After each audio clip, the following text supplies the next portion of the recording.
नमस्कार सांग मैंने आज वीडियो को आपण मन खूब सारा स्वागत। आज आम गोटे खांटी ओडिया रेसिपी बनैबा जहाँ खाइबापी जेपरी स्वादिष्ट बनैया सेहीपरी सहज।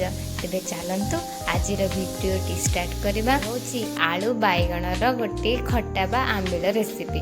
प्रथमे आम बैगण एवं मूला को मु वीडियो रे जेमिति देखैछि सेहीपरी काटि नबा। तापर चूल्हा उपरे गोटे कढ़ई बसई से किछि पानी दबा। पानी टिके गरम ही आसिले से काटी रखिथिबा मूला को पकेइदबा एवं आवश्यक अनुसार लूण हलदी मध्य पकेइदबा। ताको किछि समय सिझिया पई छाड़ीदबा।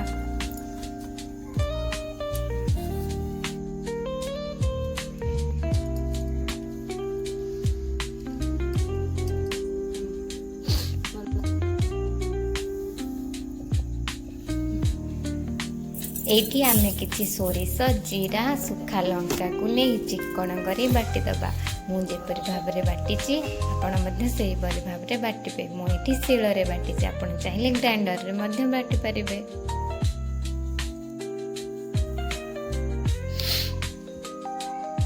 देखंतु मूला बहुत भल भाव में सिझी जाइछि। एहीपरी ठीक एहीपरी भाव में आपण सिझेबे, बेसी सिझेबे नाही कारण बेसी सिझिले मूलाटा भांगी जाए।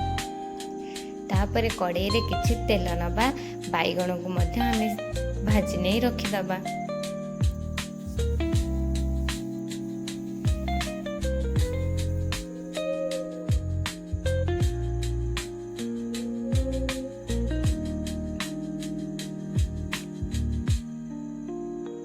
बैगण भाजी होगा समय आमे किछि दही रे गोटे चमच बेसन नहीं ताको बहुत भल भाव में फेंटी दे रखिदेबा। जेपरी दही आ बेसन रे किछि हेले गोटा अंश न थाए, बहुत स्मूथ भाव में ताको फेंटी नहीं रखिदेबा। आवश्यक पड़े पानी मध्य आपण ऐड करि परिबे। मो एठी किछि पानी नहीं दही बेसन को बहुत भल भाव में मिसई नहीं रखि देछि।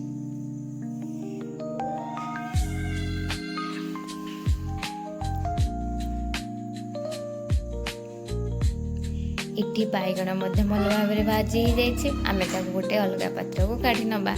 से तेल रे किछि सोरिष फुटे रखिथिबा मसला को पकाई दबा।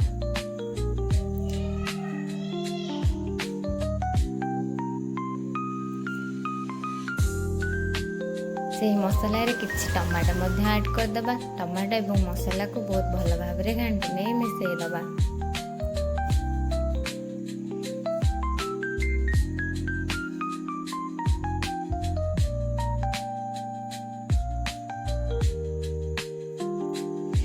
टमाटो सॉफ्ट हाँपाई से किसी लुण पकईदबा कारण लुण पकईले टमाटो जल्दी सॉफ्ट हो जाए। टमाटो आ मसला को भल भाव में सिझाई छाड़ीदबा। देखंतु एठी टमाटो भल भाव में सिझी जाइछि।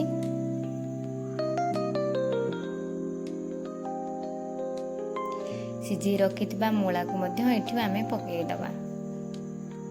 मूला को मसला सहित बहुत भल भाव में मिसई कषि नबा।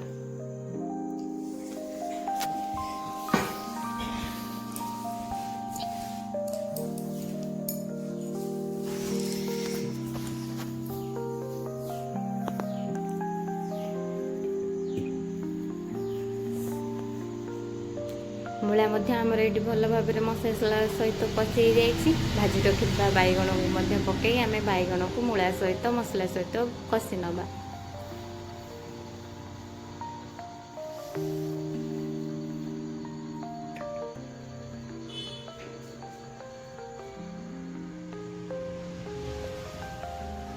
मूला बैगण भल भाव में कषि जाइए। आम किसी पानी पकईदबा जमी मसला तलू न लगे।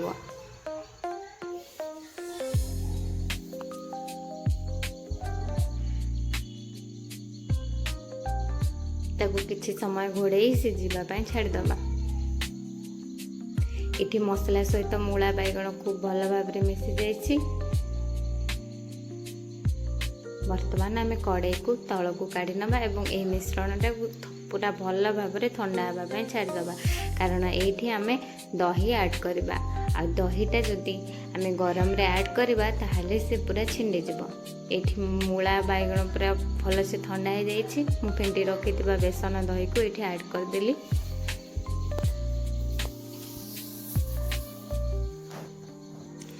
ताकू भल भाबरे मिसई नबा।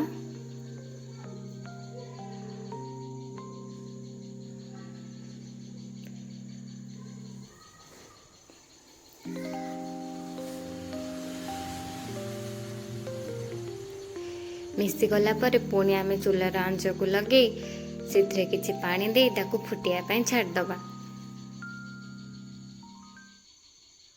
एटी मु जो मूला को सिझे रखि जो सिझा पानी ऐड करछि एवं नॉर्मल पानी मध्य किछि ऐड करछि। आपण आपणक अनुसार केते झोल रखिबे ता अनुसार पानी ऐड कर परिबे।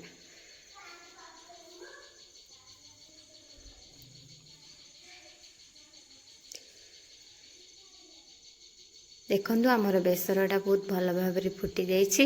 वर्तमान आमे ताको गोटे पात्र को काढी नबा। सेथिरे किछि छुंक दबा। छुंक दबा पाई किछि तेल नेबे, सोरिष एवं जीरा, कंचा लंका, भुसंग पत्र।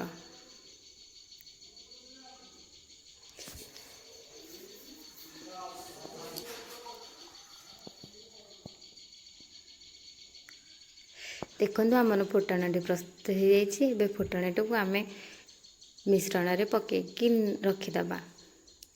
मु एटा बिना रसुण रे प्रस्तुत करिछि। आपण चाहिले सोरिष बाटण रे रसुण मध्य पकेई परिबे।